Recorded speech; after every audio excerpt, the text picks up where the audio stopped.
back to the Daily Grind. Thanks for checking out the channel. Make sure to hit subscribe if you're new and hit thumbs up if you're not a baby back bagel biting bitch boy, cause you know what time it is. It's full time. MMA.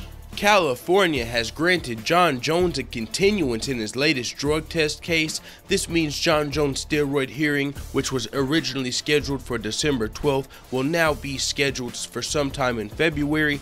Although there's not an exact date or location to be determined, it's expected to take place in Southern California. What does this mean for Jon Jones, who tested positive after fighting Daniel Cormier at UFC 214, being stripped of his belt, and Daniel Cormier being reinstated as the light heavyweight champion?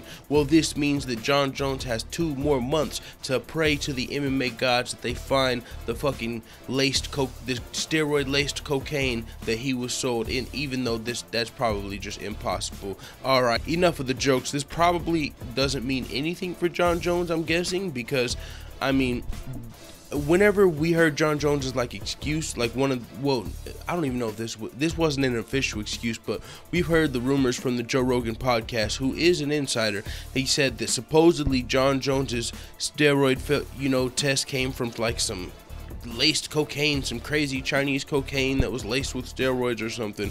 But even if that's true and Jon Jones wasn't on steroids and for some reason he had cocaine that was laced with what he popped positive for, doesn't matter. You're not going to be able to get to the source. You're not going to be able to go to the fucking store like you could with the supplement and say, look, this is the supplement I bought, test it. You'll see that it's in all of these supplements. You can't go find Jon Jones's cocaine dealer and say, hey, do you have any of the same batch that you sold Jon Jones? That's not how it works. For one, that would involve a whole lot of snitching. He'd have to say, yeah, I get my coke from that guy, and then they'd have to do a whole lot of investigating and say, hey, so yeah, do you have any more that the same coke, or do you got different coke now? You know what I'm saying? It's just a whole weird story.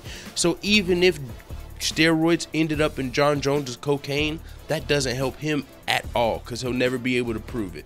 So with that being said, I don't see Jon Jones getting out of this. I mean, he's already been stripped of his title. The most we can hope for is a shorter suspension. I mean, at this point, it's a debate whether it's going to be a 2-year suspension or a 4-year suspension.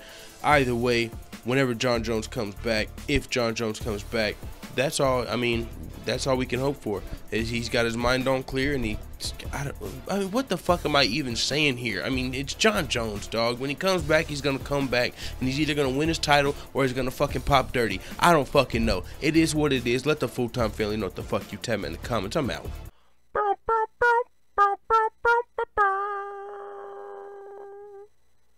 Da da da da da. It's the motherfucking DOG.